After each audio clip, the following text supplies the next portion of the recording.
So I remember the most disconnected that I've ever felt in the workplace.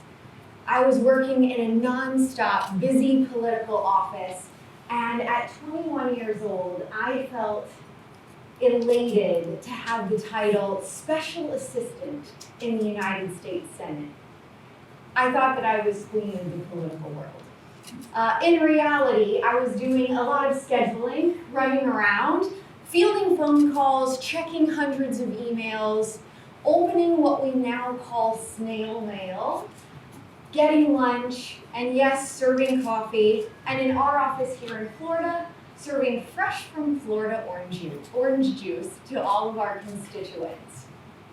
It was during that time that I found out I was pregnant with my one and only baby, my son Reese. And in what would have normally been an exciting time, my boss would walk in the morning and peek over my cubicle, and he would say, "Oh my gosh, are you pregnant?" Almost every day for 6 months. "Oh my gosh, are you pregnant?" And other than giving me administrative tasks to do, that was our only communication. "Oh my gosh, are you pregnant?" And in the beginning, I was less than amused, but not quite annoyed.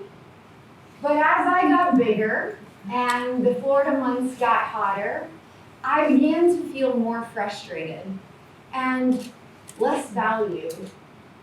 Even though I know he was saying it as a joke, I started to wonder, maybe I'm the joke. And that experience stuck with me.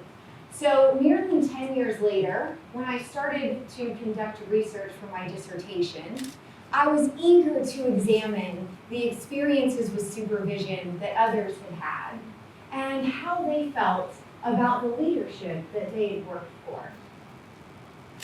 So what I wanted to do was take a different approach.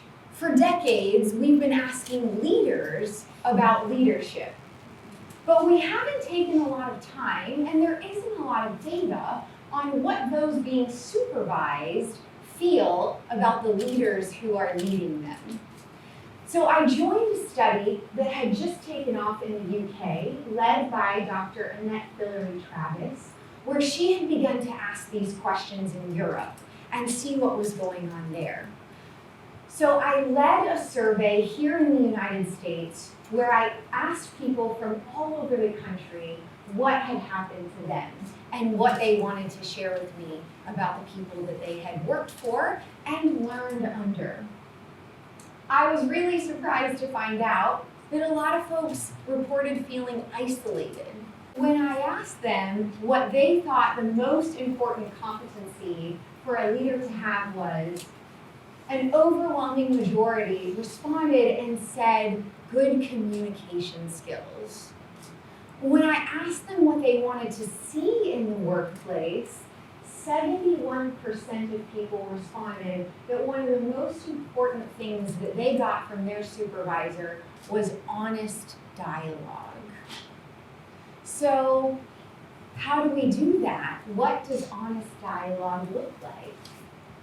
The best framework that I've been able to find has come from an organization called the Peace and Justice Institute, where I facilitate workshops with them called Conversations in Inclusiveness, where we go into organizations and communities and we talk about ways to have sometimes difficult conversation. So the organization, under the direction of Rachel Allen, has gathered together resources to create something called the principles for how we treat each other. And there are two key elements in those principles to lead to these open and honest conversations. So first is to ask open and honest questions. And by PJI's definition, those questions are sometimes anxiety-provoking, which means we don't always know the answer that we're going to get when we ask the question.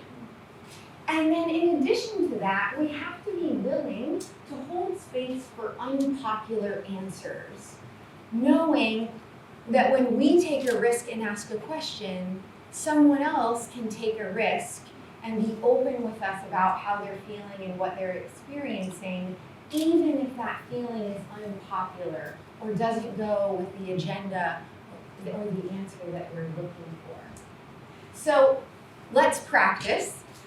I would like for you to take a moment and just think about your most disconnected experience. And then imagine if I asked you, as your boss, how did that make you feel? And what if I dug just a little deeper and said, imagine that that feeling were a body of water. What kind of water would that experience feel like? Right, and so I'm taking some risk asking you that because you might look at me and think, what the heck is she doing? Where is she going with this? And I hope that you'll also take a risk and share with me what might be an unconventional conversation.